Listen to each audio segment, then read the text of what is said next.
नमस्कार। आज बात करते हैं एक ऐसी हेल्थ प्रॉब्लम की जो है तो बहुत आम, लेकिन अक्सर लोग इसे ठीक से समझ नहीं पाते। जी हाँ, हम बात कर रहे हैं थायराइड इम्बैलेंस की। इस पूरे विश्लेषण में हम समझेंगे कि इसके पीछे के कारण क्या हैं, इसके लक्षण कैसे पहचानें और हाँ, आयुर्वेद की मदद से इसे कैसे मैनेज किया जा सकता है। क्या कभी ऐसा महसूस होता है कि बिना वजह के थकान हो रही है या अचानक से वजन घटने या बढ़ने लगा है?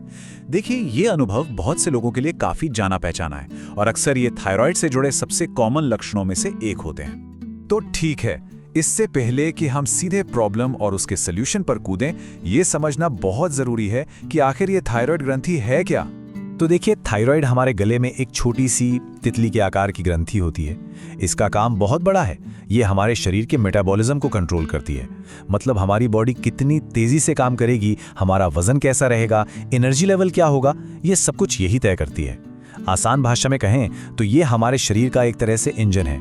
और जाहिर है, अगर इंजन में थोड़ी भी गड़बड़ी हुई तो पूरा का पूरा सिस्टम हिल सकता है। तो अब सवाल ये उठता है कि इतनी जरूरी ग्रंथि का काम आखिर बिगड़ता क्यों है। चलिए अब जरा उन आम वजहों पर नजर डालते हैं जो थायराइड के फंक्शन में गड़बड़ी पैदा कर सकती हैं। और मजे की बात यह है कि इनमें से ज्यादातर कारण हमारी मॉडर्न लाइफस्टाइल से ही जुड़े हैं। हाँ, हार्मोनल इम्बैलेंस या फैमिली हिस्ट्री तो एक वजह है ही, लेकिन उसके अलावा बहुत ज्यादा स्ट्रेस लेना, खाने पीने में न्यूट्रिशन की कमी और सबसे बढ़कर नींद का पूरा ना होना और एक बिगड़ी हुई दिनचर्या, ये सब थायराइड की प्रॉब्लम को बढ़ाने में बहुत बड़ा रोल प्ले करते हैं। तो जब ये इम्बैलेंस होता है ना, तो हमारी बॉडी हमें कुछ सिग्नल देना शुरू कर देती है।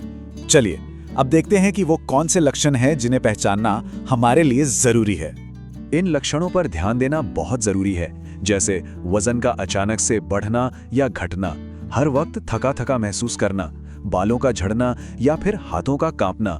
कुछ लोगों को पसीना बहुत ज्यादा आता है तो कुछ को ना तो ठंड बर्दाश्त होती है ना ही गर्मी। इनमें से अगर एक या एक से ज्यादा लक्षण दिखें तो ये थायराइड की समस्या का इशारा हो सकता है। तो ठीक है, हमने प्रॉब्लम भी समझ ली और उसके लक्षण भी। अब बात करते हैं सॉल्यूशन की। और यहाँ पर आयुर्वेद एक बहुत ही होलिस्टिक अप्रोच लेकर आता है। मतलब वो सिर्फ लक्षणों का इलाज नहीं करता, बल्कि बीमारी की जड़ पर काम करता है। तो यहाँ 5 बहुत ही सिंपल आयुर्वेदिक उपाय हैं जिन्हें आसानी से अपनी रूटीन में शामिल किया जा सकता है। सबसे पहला है अश्वगंधा। ये स्ट्रेस हार्मोन को बैलेंस करने में मदद करता है। दूसरा त्रिफला, जो हमारे डाइजेस्टिव सिस्टम को क्लीन करता है। सुबह सुबह खाली पेट तुलसी का काढ़ा पीने से शरीर की सूजन कम होती है। अच्छा, खाना पकाने में नारियल तेल का इस्तेमाल करें, ये मेटाबॉलिज्म को बूस्ट करता है। और हाँ, जंक फूड से तो दूर ही रहना है। और आखिर में रोज सिर्फ 15 मिनट प्राणायाम और सूर्य नमस्कार, ये हार्मोनल बैलेंस के लिए कमाल कर सकता है। अब देखिए, ये उपाय तो हैं ही, लेकिन एक बात याद रखना बहुत जरूरी है कि हमारा रोज का खान पान और लाइफस्टाइल ही थायराइड हेल्थ को मैनेज करने की असली नींव है। खाने पीने में बैलेंस बनाना सबसे ज्यादा जरूरी है। एक तरफ है हरी सब्जियां, ताजे फल और नारियल पानी जैसे पौष्टिक ऑप्शन, और दूसरी तरफ है ज्यादा तला भुना, पैकेट वाला खाना और कोल्ड ड्रिंक्स, जिनसे हमें बचना है। सबसे जरूरी बात क्या है? सिंपल, घर का बना पौष्टिक खाना, उससे अपनी प्रायोरिटी बनाना।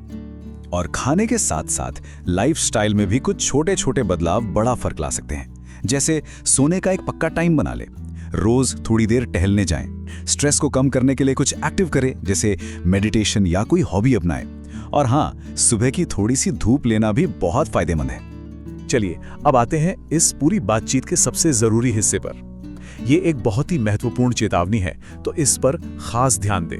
कभी भी डॉक्टर की सलाह के बिना थायराइड की दवा बंद ना करें। ये एक बहुत बहुत जरूरी बात है। देखिए, आयुर्वेदिक उपाय आपकी मदद कर सकते हैं, ये सपोर्टिव हैं, लेकिन ये किसी भी हाल में प्रोफेशनल मेडिकल ट्रीटमेंट का विकल्प नहीं है।